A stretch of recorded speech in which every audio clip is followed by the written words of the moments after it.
Hello everyone, it's Morgan America here. Today we're going to be making strawberry jam. It's a very beginner friendly recipe, and I'll show you kind of how you can store and can it without having to get a bunch of canning equipment. You will still need to purchase this particular item, so I'll link that. It's going to be a little bit cheaper, a little bit less time consuming. That being said, this won't store as long as if you get an entire canning, boiling equipment set. This is good if you know you're going to use the jam quick. It's easy for beginners. But if you want to build a food storage and start some sort of off-grid, world might end any day situation, this isn't the video for you.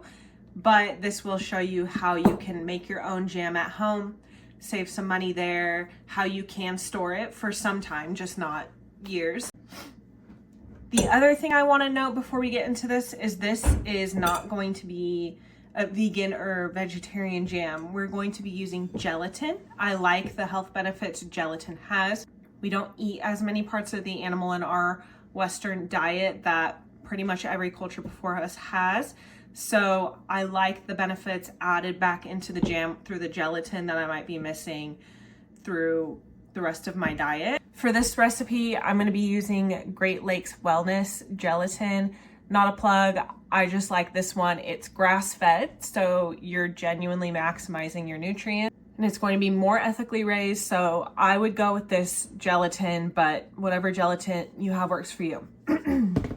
Now, if you don't have a gelatin and you don't want to invest in a whole gelatin pack right now because it can be a little spendy, you can just grab PECTIN at literally any grocery store. It's going to be over in like the baking aisle / canning aisle. So go over to your grocery store, get PECTIN. I will drop in the comments or in the description, I will drop the ratio adjustment if you want to use PECTIN instead of gelatin. The other ingredients we're going to use is honey. I'm just using organic from Costco, but you can use sugar.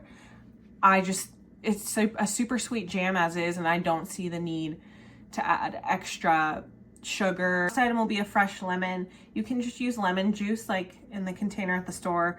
I'm using a lemon because they were cheaper and I'm always cheap and I didn't need a whole thing of juice, so I'll be using this. Okay, and the last and most important ingredient will be your strawberries. This is about a pound, it's a little bit less. I like to use kind of slightly overripe ones. I think that they just kind of like mush and break down better. Of course, take out anyone that's moldy or genuinely like rotten, but I think they're better if they're a little overripe. The inspiration behind this is I found perfectly ripe strawberries at the store. We ate some and then I forgot about it. So I thought, well, we'll just make it into jelly or into jam then because I want to make something else with the jam anyways. You guys want to see King? Ready, bud? Oh my goodness. Say hello. Who's there? Who's outside?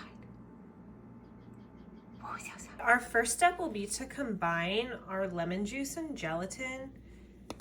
That's like close to 3 teaspoons of lemon juice. You really don't need a lot. And then I would do about 3 teaspoons of gelatin, maybe a little bit more. It doesn't matter too much, the ratios, but you kind of just want a little bit more gelatin to lemon. You just want to give it a quick stir. We just want it to hydrate basically. So just combine it and let it sit for a minute. That's good enough. And I can smell the gelatin. That's funny. While the gelatin hydrates, go ahead and add your honey. So it's not too serious. You can kind of just add a little more later if you decide you want it sweeter, but I find a 1/2 cup to be pretty good. Your next step is to cook everything. So stovetop, medium to large saucepan, medium heat. And this part takes the longest, but it's obviously how we do. Just gonna add in the gelatin.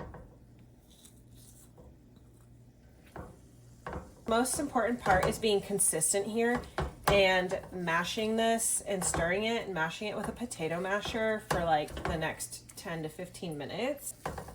This part's going to take a little while, but it's honestly easy.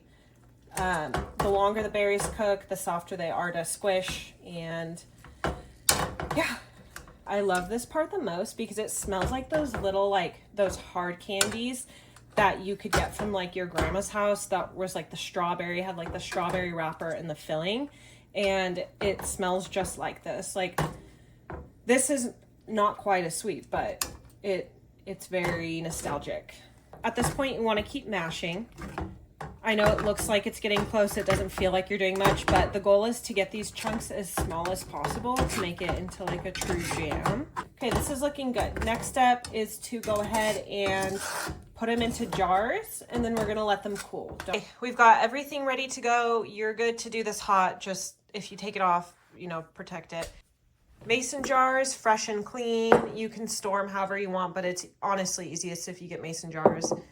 And your jam, let's just go ahead and spoon it in. I'm using a wooden ladle for this. Most people use like a funnel and just pour it, but I don't have a funnel and I don't want to buy a funnel. I have a wooden ladle that my husband insisted on buying a few months ago. So this works. Go ahead and spoon it in.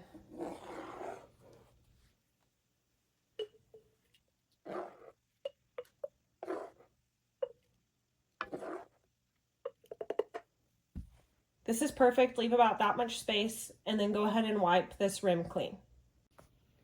Okay, and I'm gonna go ahead and let these two cool to about room temperature, and then I will show you guys the lid I use for small batch canning.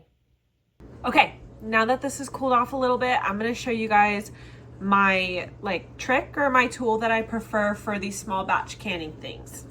This guy. I don't know what it's, okay. This guy. This is an electric mason jar vacuum sealer. This is gonna pull the air out of your canning just to preserve it longer.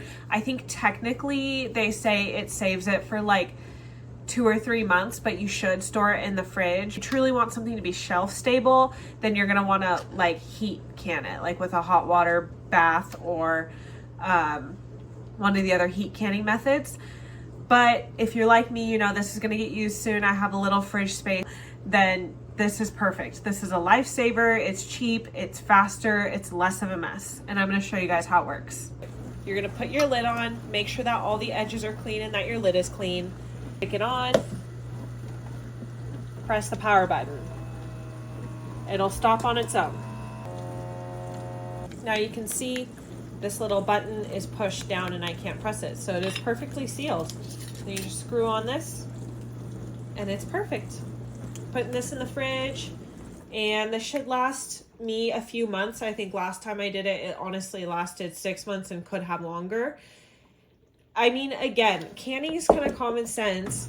Just like with any food storage, it should last, but if it doesn't, you know, because you'll open it, it'll smell weird, there will be mold. So I think people get scared of canning because it sounds like a safety food hazard, but you're good. Just smash up some berries. Okay, and that is how to can and store strawberry jam. I will be using the strawberry jam in another recipe right now, but you guys won't see that recipe till probably the end of February because I've got a very long schedule of events and I'm trying to cut back a little bit on like the cooking content and have more DIY and then hopefully gardening stuff, even though it's still winter, and soon animal stuff, but I'm trying to kind of chop it up. So anything I'm making for content right now is going to kind of be pushed throughout the year. I hope you enjoyed your strawberry jam. Let me know if it helped you out at all. Let me know if you abhorrently disagree with one of my controversial canning opinions, which is to calm down and not freak out about everything and bacteria. Yes, be aware, but usually our instincts go a long way with that.